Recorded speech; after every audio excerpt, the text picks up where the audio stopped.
All right.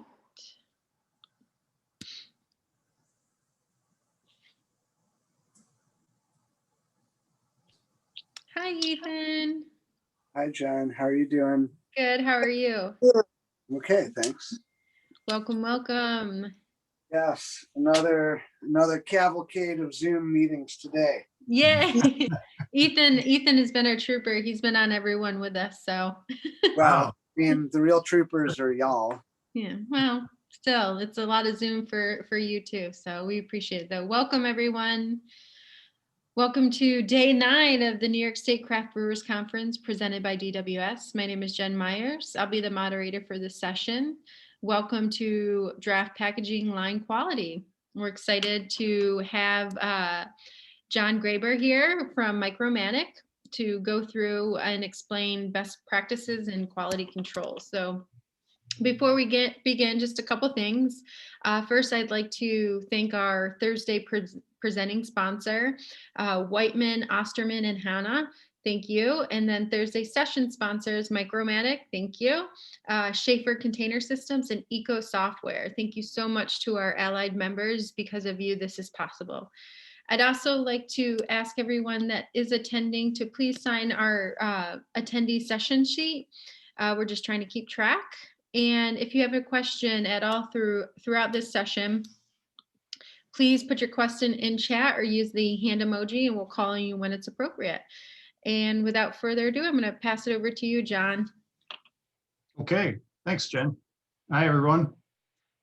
So I am the packaging division sales manager. I'm going to give you a little bit of just my background. I'm a brewer by background. I'm not a chemical engineer or a brewing scientist. I'm practical, hands-on oriented, and so that's what my presentations always are. In Micromatic, we manufacture the spheres that go into about 90% of kegs worldwide, and so my focus is really on kegs and on keg quality and keg maintenance, and that's what my presentations usually are entirely focused on. And with this today, it's a little bit of a departure for me, and I've just spent many hours over the last couple of days trying to create a new presentation. So this is the first time I've been through this presentation. So if I'm a little hesitant at points, that's why. And I'm also, this is a precursor for me to teaching the draft packaging module for the MBAA packaging technology course coming up in April. So I'm doing that this year and rebuilding that entire curriculum for that module. So this has been pretty good practice for me. And I ended up thinking I would end up with a shorter presentation today, really just focused on quality assurance. But in the end, I've got 63 slides, so I'm going to cruise through them pretty fast. And you're going to see a little bit of you're going to see a lot of words on slides that I'm not going to read all of them, but I will give you all. You'll obviously all have access to this probably as a PDF in addition to the recording of this presentation afterwards, and access to me, and I answer very quickly when I get inquiries for troubleshooting and technical assistance. So yeah, let's move right into it. Today's topic, like I mentioned, is draft packaging line quality.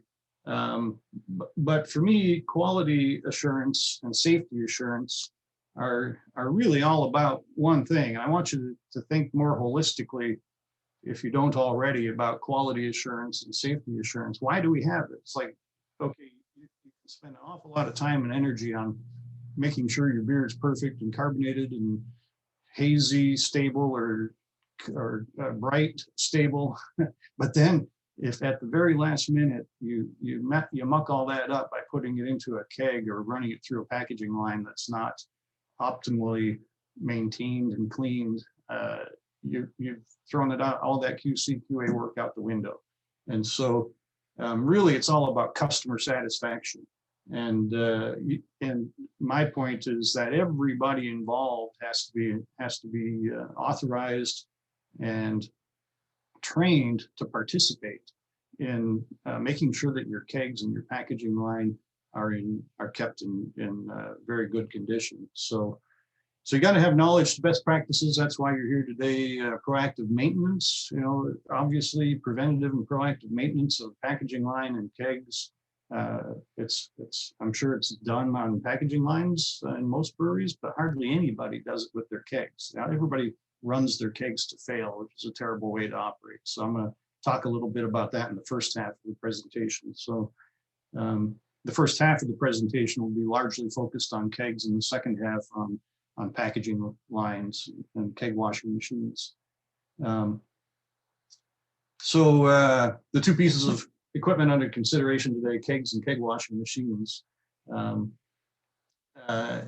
we'll talk about key control areas, new and used and in-service kegs, inspecting specifications for those, keg washing, keg filling, quality assurance, and quality control all along the way. So starting with kegs, keg integrity, you got to start out with kegs that are fit to use. And there's an awful lot of used kegs out there, and people buy them and then they think, well, it's a keg. What could be wrong with it? Well, a lot. And when you buy used kegs, purchase them thoughtfully. In other words, ask a lot of questions and think about what could be wrong with the kegs when they come to you. You've got to like I said, inspect and make sure that everybody that handles your kegs knows what to be looking for, warning signs that you may have a keg on your hands that shouldn't be used anymore. So the components of the package, just in case we don't all know what we're talking about here, you got a keg, that's a shell, it's manufactured by several dozen manufacturers around the world. You've got a spear inside, in this case, D system, and most of breweries in North America are using D system. And 3 different neck styles with D system, the 2-ear drop-in, the threaded, and pretty rare, but we do see a few out on the Eastern Seaboard. It seems SOS type neck with the single circlip in the top. I get a lot more in depth with all of this when I do the full workshop. I should mention, I do a full 2 to 3 hour workshop for keg management, repair, how they work, how they fail, why they fail, how to avoid damaging them and having them fail. It's much more in depth. And so a lot of these slides are just are from that presentation and from that workshop. I'm going to breeze over them pretty quickly. But again, ask questions in the chat, and maybe halfway through I'll stop and address some of the questions, or go back to a slide if you want to see it again and ask something specific about what you see. So purchasing new kegs. Again, I'm going to go through this pretty fast and not read every word, but ask questions. Like I mentioned, the kegs are manufactured by one company, but the spears are manufactured by another. There are only a couple, Micromatic, DSI in Germany, and then there are a couple of Chinese manufacturers of keg spears that go into those kegs. So when you specify new kegs, make sure that you know what to ask for, you know what to demand, and you know that the spear isn't going to be automatic. It's not automatically going to be a Micromatic or a Chinese. If you're buying a European keg or an American-made keg or a Chinese-made keg, it could be Micromatic in any one of those, or in none of them, of the suppliers that you're talking to. So be aware of that. Receiving new kegs. So kegs come to you mostly clean, but not ready to use. You do have to run them on your keg washing machine. There may still be some residual machine oil. They are passivated, and the spears are passivated, but nothing passivates stainless like beer does. And if there's even a trace of residual iron left, I know a couple of breweries, one in Belgium and one in Michigan in particular, that when they get their new kegs, they put beer in a week, a beer brewed specifically for the purpose. They let it sit in the keg for several weeks, and then they dump that beer, because that first time you put beer on stainless steel, it's going to scavenge some iron. There will be a little bit of iron residual, no matter how well the industrial passivation claims to be. So one brewery does a summer beer batch of their very popular draft summer ale, because they know it won't be out in the market long enough to oxidize. What happens is with the iron, it oxidizes the beer in a fairly short amount of time, several weeks. And so so they put that beer in the kegs, and then they send those kegs out and they get them back very quickly. And so they know that they've both mitigated the problem of the first use of those kegs and not having any sensory problems with that beer. So purchasing used kegs, there can be every kind of problem. You're going to buy the worst of someone's kegs when you're buying used kegs. They're not going to sell you the best of the lot. And so it's very likely they've been stored unclean. It's very likely the spears will need to be replaced. It's going to cost you about $20 to replace a new spear in a keg. So kind of build that into the cost of what you may have to spend after you get your new keg or your used kegs. And then this just goes into more detail here about what you should ask, what you should look for, how to try to negotiate the pricing and maybe an option of rejecting some of the kegs after you get them and see what condition they're in. Inspecting kegs in service. So this is something that's overlooked quite a bit too, is anyone handling your kegs, from bartenders to the drivers to delivery drivers to probably the lowest paid person in the brewery who has a very, very important job. They have to be inspecting every single keg as it comes back through your brewery. And they have to be trained to know what to look for and when a keg needs to be set aside, segregated for repair or scrapping. And again, I go into a lot more depth with this in my full workshop, but this is a poster that Micromatic makes available. It's basically a checklist and field guide to the problems you'll encounter in inspection of kegs as they're coming back in. I recommend having these posters posted by your loading dock, by your keg washing machine, and use them as you write your SOPs for the people who will be handling your kegs. Spear length, of course, in kegs is critical for filling and dispensing, but it's also really critical for cleaning. So as you begin to work on kegs or inspect kegs, repair kegs, purchase used kegs or maybe someone else has been mixing up spears in kegs, there's no standard length for spears or for kegs of any particular size. So you may have half barrels from 3 different manufacturers. They might have 3 different lengths of spears in them. So super important to make sure that the kegs that you're buying used or the kegs that you're working on, that the spears are the correct length. Again, very important for cleaning. That gap at the bottom is critical. A spear in a keg, the bottom gap should be 15 millimeters plus or minus 3 with the valve closed. But when the valve opens, the down tube moves down 5 to 6 millimeters, and now it's about 9 or 10 millimeters off the bottom. That's the critical gap for dispense and for cleaning. Little more for cleaning, a little less for dispense. 5-ish for dispense, 6-ish for cleaning, and that's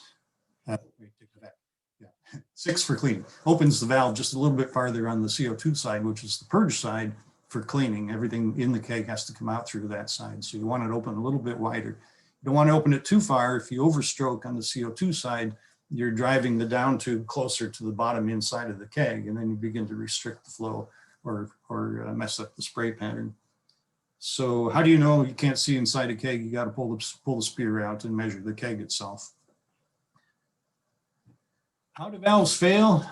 Once again, I go into this in a lot more depth, but it leaks or doesn't leak, right? Well, no, that's not that simple. There's at least 6 different ways that valves can fail to function or can become damaged, usually is the case.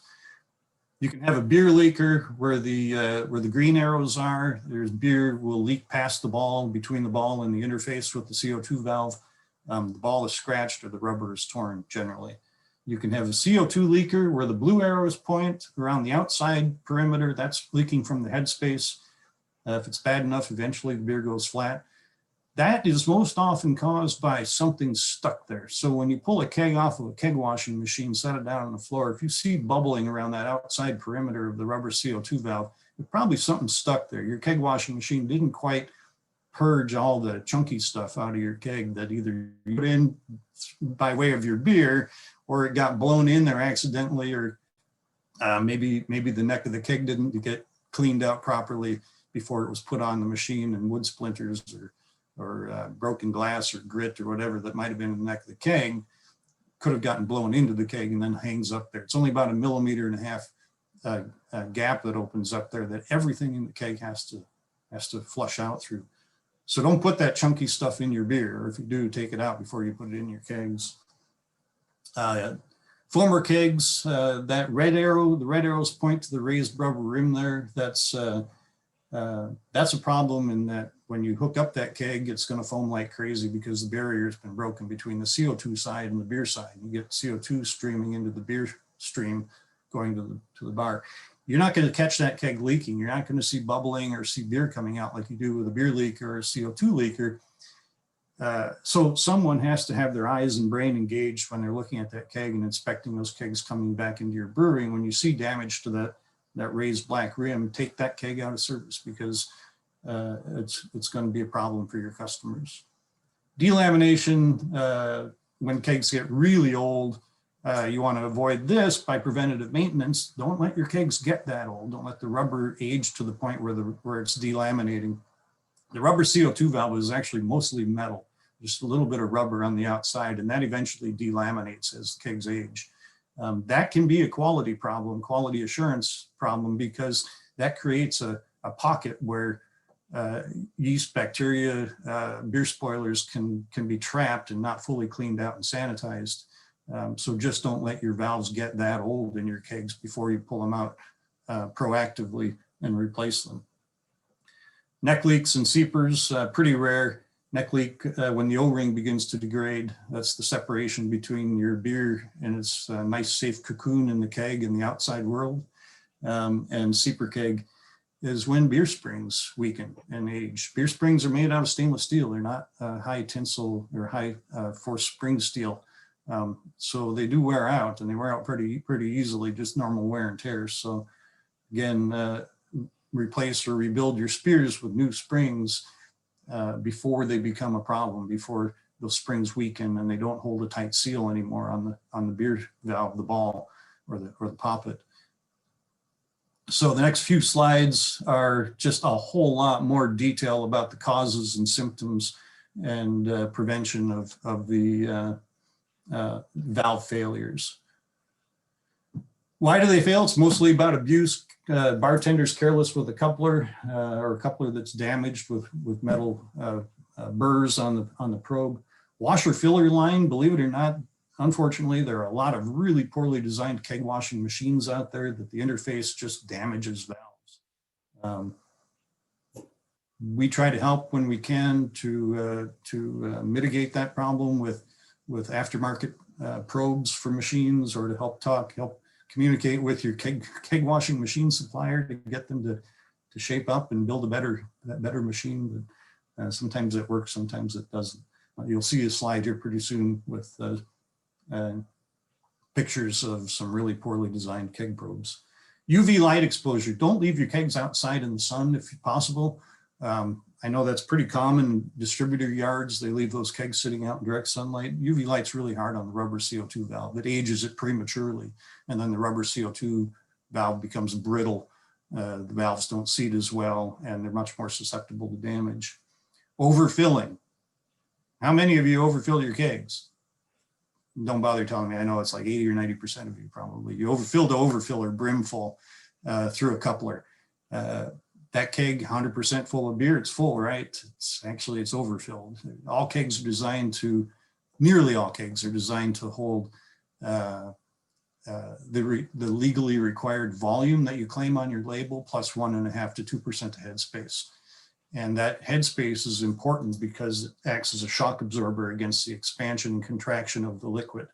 And so liquid, when it expands, is going to expand, or when it warms up rather, is going to expand. It's an immutable force Law of physics. It's going to grow. It's going to push everything out of its way, including stainless steel and rubber, stretches and tears it. And so by overfilling your keg, you're filling it with 100% full with beer, and that beer warms up 20, 30, 40 degrees Fahrenheit or more, it's going to damage your valves in your kegs. And then those kegs become a problem, a leaker keg or a problem for a customer at some point in the future. So try to stop overfilling your kegs. I'll talk about that some more in a minute here. And old age, just don't let your kegs age out. Set up a preventative maintenance program and cycle through your kegs and replace or repair the spears. Make sure your circlips are safely installed. Watch out for partially removed circlips. That can only happen due to tampering. That will not happen by itself. It doesn't happen mechanically on a keg washing machine or with a coupler. Someone has to screw with your keg for that to happen.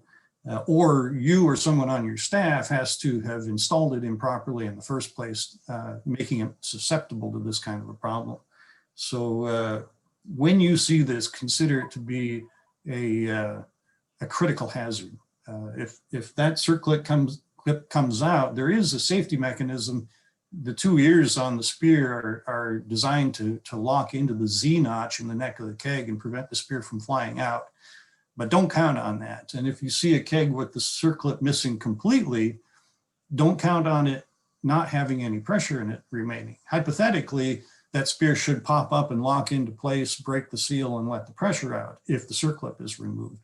Doesn't always work that way. That sometimes that O-ring on the body will glue the spear into the neck of the keg and continue to hold pressure. So only one good way to deal with a keg in that situation is don't touch it, don't move it. Once you discover that that's a potential, you've got a potential spear chucker bomb on your hands, call the bomb squad. You guys are all now the bomb squad.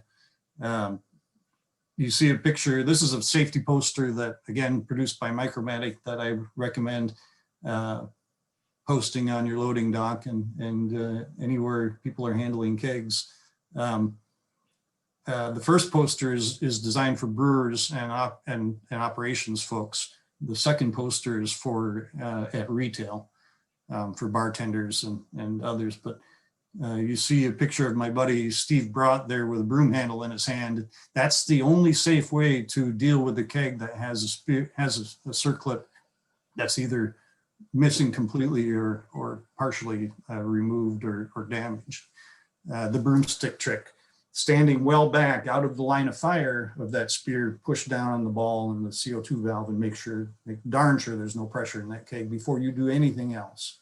Don't try to put a coupler or a tool on it until you've made darn sure there's no pressure in it. Low-tech solution, but with that circlip sticking out partway, you won't be able to put a tool or a coupler on it anyway to relieve the pressure. So, John? Yes. You have a couple questions from Tony Okay. from Lucky Hair. Tony, go ahead. Sorry, I'm not quite ready. Hold on. So we fill by weight. You said you might go into this, so I don't know if I'm jumping ahead, but we fill by weight. Is there a calculator based on the ABV and final gravity that can inform exactly the weight we should be filling to in order to not overfill? Well, yeah, you're going to work from specific gravity of your beer. I mean, if you fill your kegs as if you're filling with water, you're going to be darn close. And then maybe just go a couple of percentage points over. Keep in mind too, let's see how many slides further is this. Why is this not working? Oh, I guess because I don't have control. Let's skip ahead to the slide here. Well, trying to. Anyway,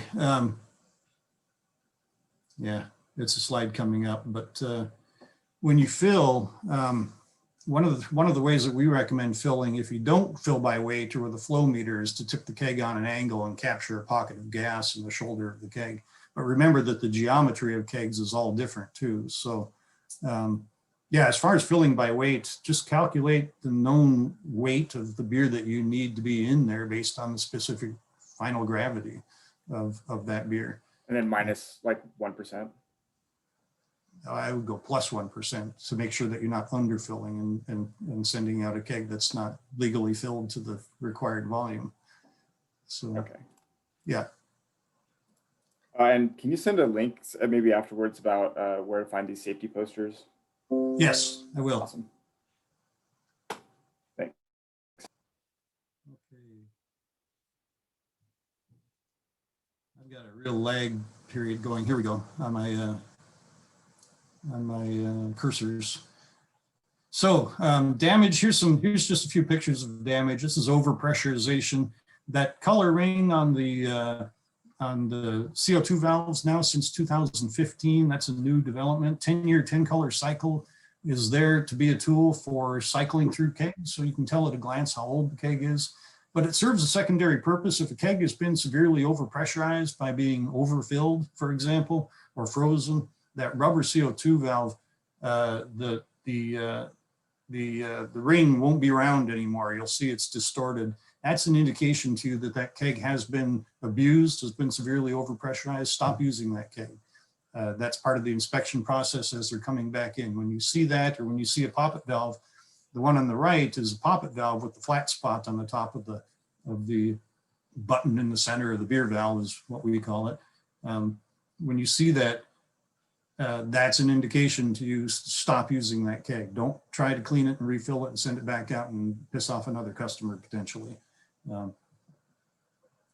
I'll talk a bit more about the color rings here in a slide coming up. Here's an extreme case. This is my favorite slide of an extreme case of overfilling kegs and then the kegs warm up. These are kegs that were filled at packaging temperature, probably 34 degrees Fahrenheit in Tucson, Arizona, and then given to the distributor, and the distributor left them in the back of the truck over the long weekend in Tucson. Got to be 110 degrees, probably 130 in the back of that truck, 100-degree Fahrenheit temperature increase. These kegs were overfilled, 100% full of liquid, and that liquid expanded to the extent that our engineers in Denmark looked at these pictures and said the pressure had to reach, and they calculated it actually, pressure would have reached something. It's hard to calculate exactly because you also have elasticity as stainless. So 60 to 70 bar of pressure. Yeah. That for that rubber to squeeze out like toothpaste. These failed safely. They failed as designed. That these CO2 valves are notched. The metal insert is notched to allow it to tear away. And so the rubber squeezed out like toothpaste, the ball stayed in, beer all over the back of the truck, all that excess expanding beer. But now here's another thing. You do this a little bit every time you overfill a keg and that keg warms up. And once that rubber begins to be compromised, you have delamination beginning and the possibility that you're not cleaning and sanitizing the valve fully. And two, the possibility of ingress of oxygen, because when that beer cools back down again, what does it do? It shrinks, and now it pulls air in and contaminants from the outside. And so now you've got beer that's oxidizing or contaminated, because these valves aren't designed to hold much of a vacuum anyway. But if the rubber is also slightly damaged, they won't hold any vacuum at all.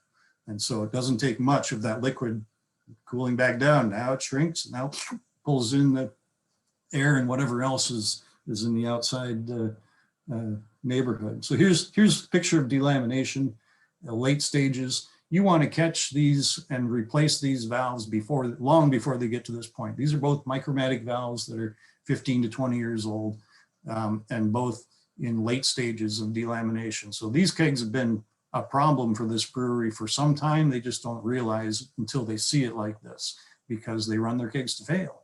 Terrible way to operate. Sunburned valve on the right, that's UV light damage, kind of alligator skin crackling, bite taken out of the rubber raised rim there. That's a foamer keg on the left. Again, you're not going to catch those after cleaning and filling because they won't leak, but it's going to foam like crazy when you send it out to the customer. And that one's also missing a circlip. Again, every single person that handles your kegs has got to be trained to be looking for missing circlips or damaged circlips and know what to do about it. Call the bomb squad when they see it. So more on how to avoid valve damage. Maintain your valves, preventative maintenance, pull spears for inspection. So you don't have to pull every spear on a monthly basis, but you do have to pull a few and check and make sure your keg washing machine is doing its job. Rebuild is a really rough guideline, 7 or 8 years of service. We see the failure rate really start to go up after about 10 years. Replace all the guts of the valve of the spear. The parts that wear out are the springs, both rubber parts, and of course, never ever reuse those circlips. Further on how to avoid valve damage, clear out all the crap from the neck of the keg before you put it on the keg washing machine. Repair every bad keg. So when customers or distributors bring kegs back to you with just bad or fucked up on the keg, believe them. They've done you a favor. They've told you it's a bad keg. Don't do what some breweries do, is just run those kegs back on the packaging line, wash it, fill it, cross your fingers, hope for the best. If it comes off the other end, it's not leaking. Hey, it's good, right? Send it back out. No, you know now there's at least 6 different things that could be wrong with that keg. Why would you want to send it out and piss off another customer and potentially lose a tap handle with that keg? And don't overfill your kegs. Damaged shells, bent chimes are a problem for stability and safety of workers. Often they get the metal breaks and they're sharp and you can cut yourself. Dented sump on the bottom. So in the cleaning process, and bent necks are a problem, and so are blown kegs where they've been frozen partially or completely, and the top and bottom domes are ballooned out. And the reason is, again, going back to that cleaning, that probe on the bottom of the down tube on the inside of the keg, if the neck is bent, you're not going to get a clean keg. Or if the bottom sump is dented and too close to the bottom where you've got a shadow now, you're not going to get a clean keg. And this is a very big quality issue, potential quality issue, if you don't get the right CIP spray action in your kegs while you're cleaning. If it's a blown keg, now you've got all kinds of problems with that keg. It doesn't hold the right volume anymore. How many of you have seen frozen kegs where the top and bottom dome, ballooned out? Stop using those kegs. You got to take those out of service. Potentially the welds are compromised, but you definitely aren't going to get a clean keg because that gap at the bottom now is much greater than it would have been new and by design. So again, stop using those kegs.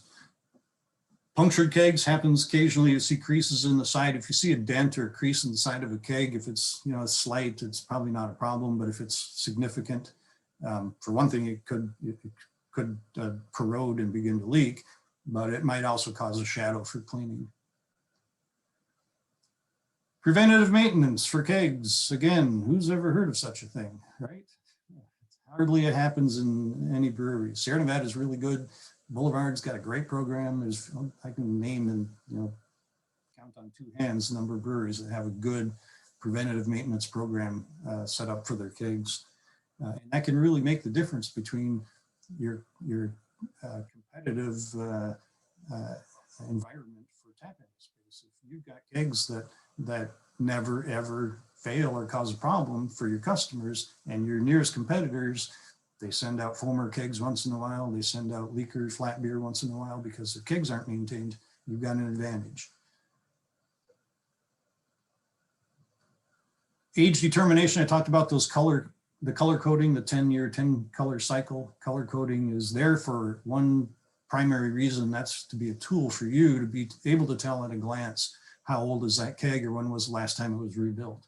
So the program began in 2015. The color was blue, and 16 red, 17 green, and on and on. And as you rebuild or replace the spears in your kegs, you use the current year's color and put those kegs back into service again.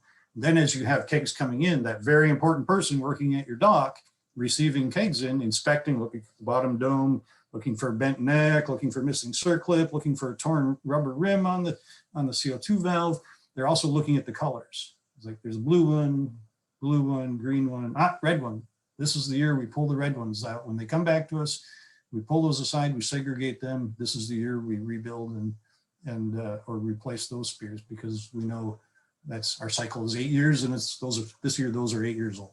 So that's what that's there for. Use the correct tools. Do not work on kegs with shop tools, with hardened steel tools. And whatever you do, don't go to YouTube. The stuff I see on YouTube for working on kegs is all scary. Yeah, get the right tools, learn how to use them. There are from Micromatic, there are instructional videos available. I do hands-on training. I do the workshop. Yeah, do it safely, do it correctly.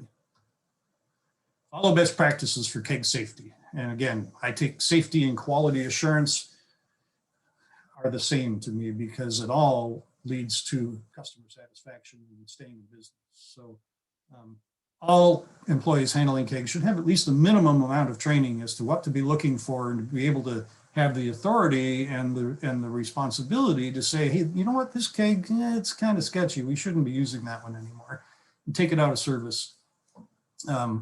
Obviously, kegs, handle them like guns. You always handle a gun as if it's loaded, even if you know you unloaded it. Same thing with a keg. It's got, just assume there's pressure in there and handle it as such. Make sure that if you're working on the keg, you're the one that takes the pressure out before you begin to work on it.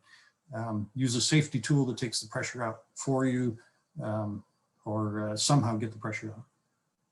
Use the correct tools and parts for the spear manufacturer as well. So the tools are specific to the spear and the spear manufacturer and also to the neck style. So make sure you know if you're working on DSI spears, you're going to use DSI parts. Micromatic spears use Micromatic parts.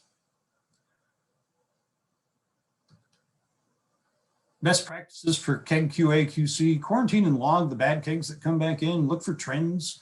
Maybe you sent out a bunch of kegs that were flat. As they start coming back in, you learn that.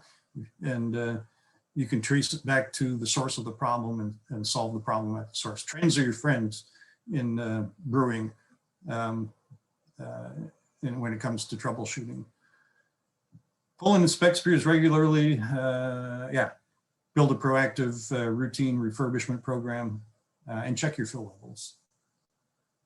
Scrapping kegs. When it's time to scrap kegs, don't sell your problem to someone else. Just scrap. Take the spear out. Not a bad idea to drill a hole in the top dome so that no one else can ever pressurize that keg again. Yeah, so follow best practices even when you're scrapping kegs. Okay, rolling into part 2, keg washing machines. Types of keg washing machines, there's human, manual, no, don't do that. There's no good way, no good functional way to clean a keg manually. You got to have the machine. If you're a small operator and you just can't afford to buy, you've got your first 20 kegs, but you can't afford to buy a keg washing machine, find another nearby brewery who will clean those kegs for you, but do not consider trying to clean them manually, especially don't take the spears out to clean them. Make sure your kegs are, your keg washing machine is all the keg functions do not go on faith. Keg draft packaging is largely a faith-based operation in the brewing industry. I've found people, brewers have faith in the fact that their keg washing machine is actually working correctly and faith in the fact that they're using the correct chemical formulas, solution strengths, and that their kegs are functioning properly. You can't have faith in all that stuff. You gotta validate and verify. And so get to know your packaging line intimately. Read the manuals front to back, the operations and maintenance manuals. Use your senses. Look, listen, smell. If you smell caustic fog, you got a problem you need to deal with. Be careful about feeling and tasting. Leak detection before and after. Mostly it's human interface, your eyes and brain engaged, but more sophisticated lines, there might be camera systems or CO2 sniffers. Pre-wash weight of kegs, a lot of that is automated on the bigger, fancier lines. Again, before washing, make sure you inspect, make sure you clear the neck. External wash, preliminary de-ullage. Generally speaking, you want to make sure your kegs are pretty much empty before they go onto a packaging line or keg washing machine. decant the ullage, pre-clean the exterior. Again, I'm going to let you guys read most of this stuff after the presentation, but we're hitting the high points here. Purge of the ullage. So this is on an automated keg washing machine. The first thing that happens is it purges out the ullage and blow out the CO2 with air, because you don't want CO2 remaining in there when the caustic hits. You end up with carbonate precipitation. And then an internal pre-rinse, which with either fresh water or recovered rinse water from later cycles, not hot. It has to be room temp or warm. If it's hot, you can bake in the proteins and carbohydrate matrix that eventually becomes beer stones. It can make it even harder to get the keg clean. You don't want to do that with your pre-rinse. Keg wash cycle. So on a keg wash cycle, it should do three things: high flow cycle, low flow cycle, and a soak cycle. High flow cycle is just a standard CIP. It jets that solution in. It might pulse it in, but it jets it in and it sprays down the inside shell. The low flow cycle should just trickle down the outside of the down tube so that the down tube gets cleaned. It's not enough, and there are a lot of keg washing machines out there that don't have that low flow cycle, but they spray. They think that just the spray action of the CIP is going to splash back onto the down tube and get it clean. Doesn't work that way. Or if it does, if it's spraying around that much, it's probably also not sheeting action, getting the sheeting action on the shell that you need. So make sure your keg washing machine has a low flow cycle, and the low flow cycle is that the flow rate is correct. If it arcs out even a little bit and misses, it's not going to do the job. The last part of the cleaning cycle is that the outlet solenoid or valve should close and let the cleaning solution accumulate on the neck of the keg and on the body of the spear and soak for 20, 30, 40 seconds, and then move on to the purge and rinse cycle. It's nice if you have a dual reservoir system on your keg washing machine, so you can wash with caustic and then rinse, and then wash with acid and then rinse. Most small breweries, there's smaller machines don't have that. Obviously, caustic is generally what's used, chlorinated caustic, but acid wash isn't needed if your caustic wash cycle is doing its job. If it's a really well-designed machine and the cycles are set up properly and you really get those kegs fully cleaned, then you may not need the acid, because the acid is there to mitigate the initial formation of beer stone. That little bit of beer stone that begins to build up, you can mitigate that by having an acid wash cycle. Acid wash cycle will not remove beer stone once it's in place, once it's established in your keg. So it's super important to make sure that the cycles, your wash cycles and the caustic cycles, are doing the job correctly to avoid building beer stone. But if you know that your machine underperforms a little bit, a good solution is to 1 week out of the month switch over to acid detergent in your reservoir.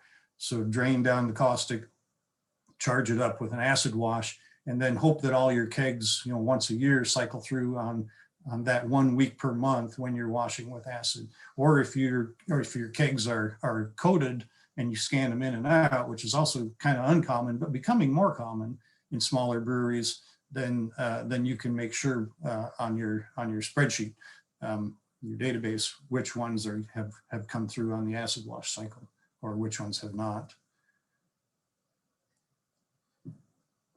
Keg sanitizing cycle, CO2 purge. So sanitizing is generally steam in the bigger, nicer, automated lines, but not often in smaller breweries. Some breweries use hot water, just supplied from their hot liquor tank. That works. It doesn't work great, but it works. Chemical sanitizers, PAA, phosphoric acid, acidified chlorine dioxide. Whatever they are, they should not recirc. It's really best practice if they dose it in and then that solution is dosed out to the drain. It's not really supposed to be recirced on the sanitizer cycle. CO2 gas purge. Again, steam is great. Saturated steam is great because it also helps eliminate the last of any air that's in your keg. Then when you hit it with CO2 for the final purge cycle and counter-pressure CO2 setup in the keg, it's less likely that you're going to have residual air in the keg. But make sure that the CO2 gas purge cycle is adequate. Use and storage of pre-clean kegs. So this comes up every once in a while in Pro Brewer or MBA Ask a Brewmaster. How long can you store kegs once they've been washed? Because a lot of breweries do that. Clean the kegs and then stack them up and stage them for filling later. Somewhere between 48 hours and 14 days is what I've heard. There are some brewers that are just adamant you cannot go past 48 hours, and others like, 2 weeks is pretty good. I wouldn't recommend any longer than 2 weeks. And of course, putting kegs into storage, make sure they're cleaned and sanitized and counter-pressure filled with CO2, and then clean them again when they come back out of storage. Don't just take them out if they've been in storage for longer than 2 weeks. Just don't take them out and fill them. Treat them as if they've just come back from the market. Again, get to know your machine intimately. Establish and maintain relations with your machine manufacturer. I wouldn't want to own a keg washing machine that I didn't have a relationship with the machine manufacturer, because you need them to help you keep that machine functioning correctly. So same thing with your chemical supplier. You might have a sales rep who you really like, but when you ask them a question about titration or about helping you determine if your chemical solution is correct for the water chemistry in your brewery, and he looks at you kind of glazed, deer in the headlights, ask him for more technical help from one of their chemical engineers, chemical process engineers at your chemical supplier. Again, don't go on faith. Don't go on, well, it says here on the label. Monitor line pressures, temperature, flow rates. Make sure that you understand that machines drift. Even the best, most expensive keg washing machines, the settings, the drift, ports become clogged, valves stick. Just keep a really close eye on all of that stuff and monitor and make sure that you have a preventative maintenance program to replace things like pump seals and valve seats before they have a chance to fail. The first time one fails and it's been 8 months, now you know your preventative maintenance program needs to be 6 months. Calibrate anything you can calibrate and calibrate it again. And again, if you find that you've got drift in a gauge, replace that gauge or just make sure you calibrate it often enough. So how do you know if your keg washing machine is really working? Well, it's hard to tell looking in. You can't see inside the keg, or maybe yes you can if you have a window keg. These are a great tool. Micromatic doesn't sell them. I'm not trying to sell you one, but for somewhere in the neighborhood of $500 or $700, you can have a window keg, and you can see when your keg is being engaged with the machine, is the gap, is it pushing, overstroking on the CO2 valve and pushing that down too close inside? Does sheeting action look good? Does the low flow cycle look good? The only way to know all that is with a window keg and to actually look inside. There are electronic kegs. Rotec is an example of the type of electronic kegs, tens of thousands of dollars. But there's also Profamo, who will come around and do as a service, will come and run a test on your keg washing machine for you. It monitors through the cycle, temperature, pressure, all of that, so you know what's going on. You still can't see what's going on like you can with a window keg, but with the Rotec keg, you can really make sure that systems are functioning as they are supposed to. QC testing. So when you have a keg, you take a keg off after you've cleaned and sanitized it, before you fill it, should be part of your routine, your QC, QA routine. Make sure that keg is fit to fill, that it's actually cleaned and sanitized. Don't take the spear out. You will contaminate the inside of the keg and not get a good true sample if you pull the spear. there's a dead zone in the neck of the keg above the O-ring, below the circlip, that beer seeps in there and it never gets cleaned out until you pull the spear. So you have to introduce sterile water into the keg, turn it upside down, swirl it around, roll it on its side, and then use something like a sterile autoclavable coupler, like the one shown here, or this one on my desk, that you can autoclave and pull a sterile sample from, and then use that to plate or ATP swab, or however you're going to do your QC test. When it comes to your keg washing machine cleaning solution, either caustic or acid, make sure you get the chemical solution strength correct. Make sure you're using the correct chemicals. You work that out with your chemical supplier and water chemistry. But don't overdo it. More isn't better. You can really dramatically shorten the life of your keg valves by using too high of steam temperature or too high of concentration of acid or caustic, or too high of temperature of acid or caustic. So stay within your product warranty guidelines for the spears. That's a good indicator of where you need to be. Washer filler interface, look at the condition of that probe. That probe should never touch anything but the ball and the rubber CO2 valve. But look at the condition of it. How the hell does that even happen? It's like operator error that somebody's putting kegs on that look like those on the column of photos on the right.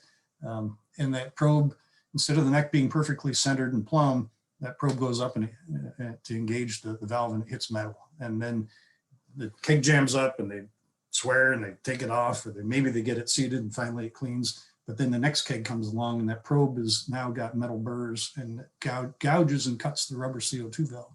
So keep tabs of the condition of the tip on the probe. So on your couplers on your keg washing machine, which by the way need to be a manual filling and cleaning type of coupler. Do not use dispense type couplers on your keg washing machines. But keep an eye on the condition of the probe on the bottom. If it gets to where it's scarred up or has metal burrs, stop using that, or clean it up with a Dremel tool or whatever you need to do. But don't continue to damage your valves with a damaged coupler or probe on a keg washing machine. And don't drop these on the floor. If you do, pick it up and check and make sure it hasn't been damaged. Or maybe you have a machine that has probes that look like this. These are all just awful. If you have a machine that has a probe, some of you might actually see your machine's probe up here. Don't panic. If you don't have a problem, then you don't have a problem. On the other hand, if you do have a problem, if you have what seems like an excessive number of valves that have been damaged, leakers or foamer kegs, pissing off your customers and spoiling your reputation, it could be because of your keg washing machine. This is what they should look like. And this is on I should mention, on a semi-automatic keg washing machine, the type that clamps the top, centers the neck, and then the probe engages. If you're using a machine with couplers like this, great.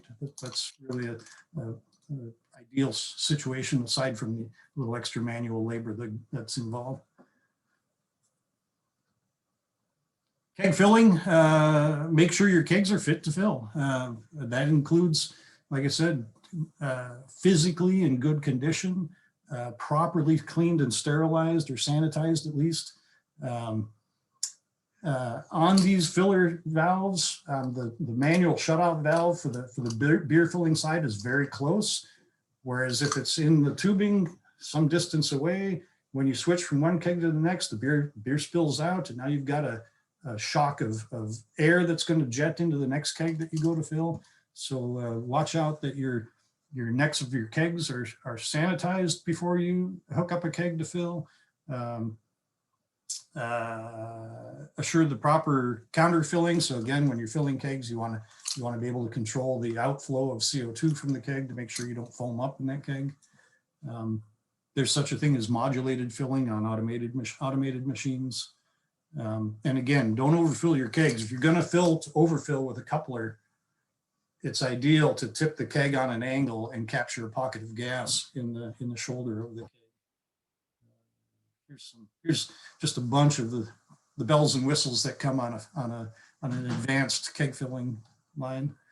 At the completion of keg filling, immediately spray out the beer from the neck of the keg. Remember that I said that it's possible for beer to seep past that double circlip in the groove of the neck and get trapped in between the body of the spear and the neck of the keg.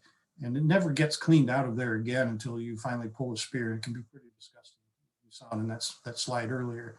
So blow that beer out, rinse it out, hit it with sanitizer. Leave the sanitizer for the required contact time, but then get the sanitizer out of there too. Don't leave any liquid in the neck of the keg before you put that dust cap on. The dust cap is just a dust cap. It's not a hermetic seal. So you're not trapping a sanitizer in there that's going to continue to work.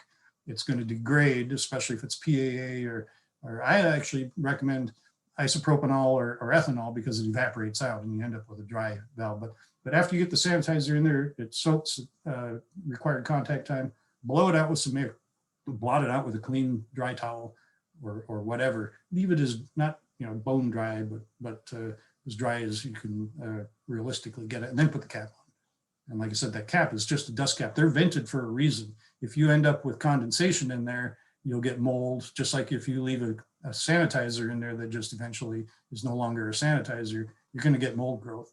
So what you have those vents in the cap for is so that can evaporate out. Don't leave moisture in there to facilitate that mold growth. Did I mention don't overfill kegs? I've already talked about that enough. And there's a diagram showing our low-tech suggestion on filling kegs.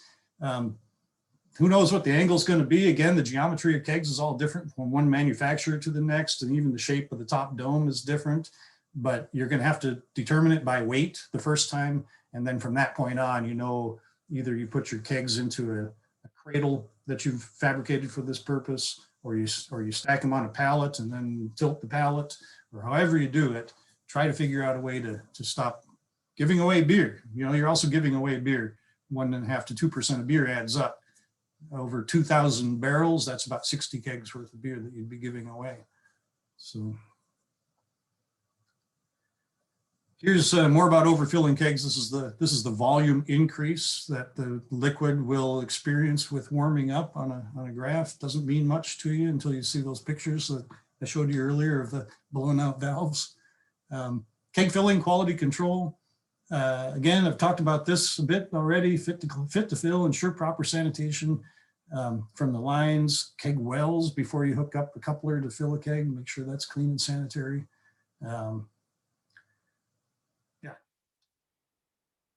And in the end, what is the result? You have a multi-level program of quality assurance, quality control, and safety assurance to achieve the ultimate goal, which is customer satisfaction. It's the only reason you do any kind of quality assurance, quality control. It's not so you can go home and be proud of the work that you've done. That's good too, but the real reason is to stay in business and keep your customers satisfied and not lose tap handles. How's that for timing, Jen? That's pretty perfect. Did you rehearse this? I did not. Awesome. John, we had somebody ask, well, would you mind sending me this presentation? We can upload it to our website. I will. The one thing that we're quite careful about at Micromatic though, yeah, maybe I'd rather you didn't put it up on the website, send it out as per request. People can obviously come directly to me. We keep all of this information, our instructional videos, even access to our catalog. You won't find any of the packaging division stuff for spears, tools, and parts on our Micromatic website because we don't want it even visible to the general public. Even to most of our Micromatic customers who are bar owners and restaurant owners, like we don't give them access to any of this stuff either until we know for certain that they're legitimate and they own kegs and they know how to safely use these tools. We don't want to facilitate anyone borrowing your kegs and using our tools that we've supplied to screw with them. So yeah, so I'd kind of rather you didn't post all this stuff publicly anywhere. You can put this presentation up on YouTube as long as it's firewall protected. I think it's only membership only access to your YouTube. Yeah, that's fine. And I'm happy to send this and posters and give access to all of our technical support documents and resources to anybody that contacts me. Awesome. Thanks, John. Before we end this, is there any last minute questions for him? If there is, go ahead and unmute yourself.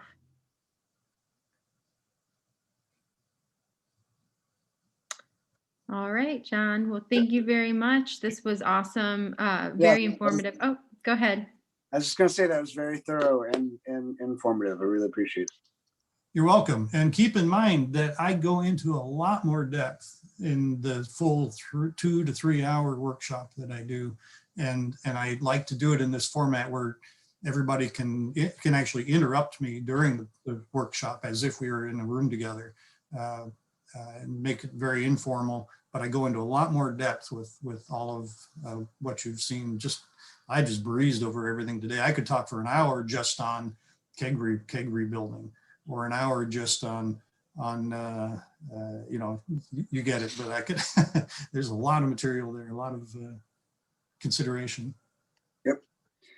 I have a 2 o'clock. So what I'm saying is invite me back. Definitely, John. Definitely.